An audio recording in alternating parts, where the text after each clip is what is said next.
French revolution. आप लोगों ने तो जंग के बारे में बहुत सुना होगा और देखा भी होगा। एक देश और दूसरे देश के बीच की जंग, एक राजा और राजा के बीच की जंग। लेकिन क्या आपने कभी राजा और उसकी प्रजा के बीच की जंग के बारे में सुना है? एक ऐसी जंग जिसमें राजा का सिर सरेआम काट दिया जाता है। नमस्कार दोस्तों, स्वागत है आपका हमारे चैनल पर। आज हम जानेंगे फ्रेंच रेवोल्यूशन के बारे में, उसकी कॉजेस के बारे में, कैसे स्टार्ट हुआ था ये, और भी बहुत कुछ। फ्रेंच रेवोल्यूशन एक ऐसा रेवोल्यूशन था जिसने फ्रांस की पूरी पॉलिटिकल बैकग्राउंड को बदल के रख दिया था, जिसकी शुरुआत होती है 1789 में। इस पीरियड में जब फ्रांस के सिटीजन ने अपने पॉलिटिकल लैंडस्केप में चेंजेस लाए, उन्होंने सेंचुरीज पुराने सिस्टम जैसे कि मोनार्की और फ्यूडल सिस्टम को उखाड़ फेंका था। इस इंसिडेंट का मेन कॉज होता है वहाँ के उच्च पदी के लोग और किंग लुइस 16 के इकोनॉमिक पॉलिसीज। किंग लुइस की मौत गिलोटिन से होती है, गिलोटिन जिससे सिर काटा जाता था एज अ पनिशमेंट के तौर पर। Causes of the French revolution. जैसे जैसे 18th सेंचुरी खत्म होने को आती है, वैसे ही फ्रांस का अमेरिकन रेवोल्यूशन में इन्वॉल्वमेंट बढ़ जाता है और किंग लुइस 16 के ज़्यादा खर्चने की वजह से फ्रांस को कंगाल बनने के कगार पर छोड़ देती है। ना ही केवल शाही खजाने खत्म हो रहे थे, बल्कि कई सालों की खराब फसल, सूखापन, मवेशियों की बीमारी और बढ़ते रोटी की कीमतों ने किसानों और शहरी गरीबों के बीच अशांति पैदा कर दी। उस समय कई लोगों ने दंगे, लूटपाट और हड़ताल करके उस शासन के प्रति अपनी नाराजगी दिखाई। साल 1786 खत्म होते ही किंग लुइस 16 के controller general Charles Alexander de Calonne ने एक फाइनेंशियल रिफॉर्म पैकेज का प्रस्ताव रखा, जिसमें एक यूनिवर्सल लैंड टैक्स लिया जाएगा और उस समय हायर क्लास के लोगों को भी छूट नहीं मिलेगी, यानी कि उन्हें भी यह टैक्स भरना पड़ेगा। बढ़ते कुलीन विद्रोह को रोकने के लिए राजा ने साल 1614 के बाद पहली बार एस्टेट जनरल की मीटिंग बुलाई, जो कि फ्रांस के पादरी, कुलीन और मध्यम वर्ग को रिप्रेजेंट करने वाली सभा। मीटिंग को शेड्यूल किया गया 5 मई 1789 को। इसमें जो तीनों वर्गों को रिप्रेजेंट करने वाले थे, उन्हें कहा गया कि वो एक कंप्लेंट की लिस्ट बनाए, जो कि राजा के सामने रखी जाएगी। Rise of third state. France की पॉपुलेशन 1614 के बाद काफी बदल गई। तीसरे स्टेट के गैर कुलीन के मिडिल क्लास मेंबर, जो कि 98% पीपल को रिप्रेजेंट करते थे, लेकिन फिर भी उन्हें दूसरे 2 स्टेट के द्वारा मात दी जा सकती। 5 मई के मीटिंग के लिए थर्ड स्टेट ने इक्वल रिप्रेजेंटेशन और नोबल वीटो को अबॉलिश करने के लिए सपोर्ट जुटाना शुरू किया। वो कहना चाहते थे कि वोटिंग सिर से हो, ना कि किसी के स्टेटस या पदी से हो। The Bastille day. 17th century के बीच राजा के आदेश पर क्रांतिकारियों और नागरिकों को गिरफ्तार करके बेस्टिल में रखा जाता था और इन कैदियों को अपने सजा के खिलाफ अपील करने का भी अधिकार नहीं था। फ्रेंच रेवोल्यूशन के दौरान यह जेल एक कठोर शासन का प्रतीक बन गया था। फ्रेंच रेवोल्यूशन के दौरान 14 जुलाई 1789 में तादाद में फ्रांस की जनता बेस्टिल जेल के बाहर जमा होती है। वहाँ की जनता ने जेल पर हमला कर दिया और उसमें फंसे 4 कैदियों को छुड़ा लिया। Declaration of rights of man and citizens. Late August में असेंबली ने मैन और सिटीजन के अधिकार की घोषणा की। इस डॉक्यूमेंट में क्लेम किया गया कि यह पुराने कॉन्स्टिट्यूशन राइट्स जैसे कि equal opportunity, freedom of speech, popular sovereignty, इन सब सिस्टम में बदलाव लाएंगे। फाइनेंशियल इश्यूज के टाइम पे कॉन्स्टिट्यूशन में चेंजेस लाना एक बहुत ही चुनौती भरा काम था।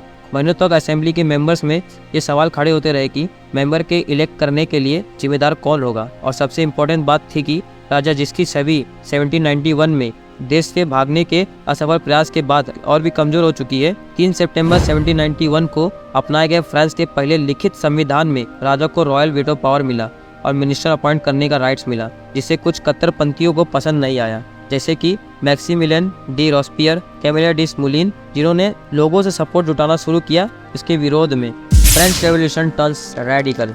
अप्रैल 1792 में नए बने लेजिस्लेटिव असेंबली ने ऑस्ट्रिया और पर्शिया के ऊपर वॉर डिक्लेयर कर दिया, जहां वो मानते थे कि यहाँ काउंटर रेवोल्यूशनरी अलायंस बन रही थी और वो अपने रेवोल्यूशनरी सोच को पूरे यूरोप में फैलाना चाहते थे। तभी उस दौरान पॉलिटिकल क्राइसिस ने भयानक मोड़ ले लिया, जब बहुत सारे लोग एक्सट्रीमिस्ट लीडर जैकोबिन्स के साथ पेरिस में रॉयल रेसिडेंस पर हमला बोल दिया और 10 अगस्त 1792 में राजा को अरेस्ट कर लिया गया। उस महीने के दौरान पर्शियन फ्रीडम फाइटर ने 100 से ज़्यादा काउंटर रेवोल्यूशनरी को मार डाला और उस समय लेजिस्लेटिव असेंबली को रिप्लेस कर दिया गया नेशनल कन्वेंशन के साथ और मोनार्की सिस्टम को अबॉलिश करके फ्रेंच रिपब्लिक का एस्टेब्लिशमेंट किया गया। जनवरी 21, 1793 को किंग लुइस को मौत की सजा सुनाई गई गिलोटिन द्वारा और 9 महीने बाद उनकी वाइफ को भी सेम पनिशमेंट दिया गया। Rain of terror. राजा के एग्जीक्यूशन के बाद बहुत से वॉर हुए यूरोपियन पावर के साथ और नेशनल कन्वेंशन में बहुत सारे डिविजन्स लाए गए, जिसने फ्रेंच रेवोल्यूशन को एक भयानक और बुरे फेज में लाकर छोड़ दिया। जून 1793 में जैकोबिन्स ने नेशनल कन्वेंशन के अधिकार गिरोडिन से छीन लिया और नए कैलेंडर की स्थापना की और क्रिश्चियनिटी को इरेडिकेट करने की पहल शुरू की और उन्होंने 10 महीने के पीरियड को अनलिश किया, जिसमें जो भी दुश्मन नजर आता उसे गिलोटिन द्वारा ट्रायल में मार दिया जाता और उस समय बहुत सारी मौतें की गई। यह सब किलिंग रॉबेस्पियर के आदेश के द्वारा किया जा रहा था। जिसने डोमिनेट किया था draconian committee of public safety को। फियर का एग्जीक्यूशन होता है जुलाई 28, 1794 में और इस पीरियड को रेन ऑफ टेरर कहा जाता है, आतंक का युग। आपको बता दें कि उस समय लगभग 17,000 लोगों को ऑफिशियली ट्रायल में मार दिया गया था और बिना ट्रायल में जेल में मरने वालों की संख्या पता ही नहीं है। थर्मिडोरियन रिएक्शन। रोबेस्पियर के मौत के बाद थर्मिडोरियन रिएक्शन की शुरुआत होती है। इस फेज में फ्रेंच के लोगों ने रेन ऑफ टेरर का विद्रोह किया था। अगस्त 22, 1795 में नेशनल कन्वेंशन, जिसमें बड़ी संख्या में गिरोडिन्स होते हैं जिन्होंने रेन ऑफ टेरर को सर्वाइव किया था, वो अप्रूव करते हैं एक नए कॉन्स्टिट्यूशन का बनना। फ्रांस का पहला बाइकैमेरिकल लेजिस्लेचर, जिसमें 2 चैम्बर्स होते हैं और एग्जीक्यूटिव पावर जो थी डायरेक्टरी के 5 मेंबर्स के पास थी, जो अपॉइंट किए जाएंगे पार्लियामेंट द्वारा। कुछ रॉयल्स और जैकोबिन्स ने इसका विद्रोह करने की कोशिश की, लेकिन उनको चुप करा दिया गया आर्मी द्वारा, जिसको लीड कर रहे थे एक यंग और successful general Napoleon Bonaparte. French revolution ends, Napoleon rise. Territory के 4 साल राज करने के बाद भी देश फाइनेंशियल क्राइसिस, इनएफिशिएंसी और पॉलिटिकल करप्शन से गुजर रहा था। लेट 1790s में टेरिटरी को पूरी तरह से निर्भर होना पड़ा मिलिट्री पर अपने अथॉरिटीज को मेंटेन करने के लिए। 9 नवंबर 1799 में नेपोलियन बोनापार्ट ने टेरिटरी को अबॉलिश कर दिया और अपने आप को फ्रांस का फर्स्ट काउंसिल घोषित कर दिया और इस तरह फ्रेंच रेवोल्यूशन की समाप्ति होती है और नेपोलियनिक एरा की शुरुआत होती है। तो दोस्तों, अगर आपको ये वीडियो पसंद आती है तो लाइक और कमेंट करना ना भूलें। फिर मिलेंगे अगले वीडियो में। धन्यवाद।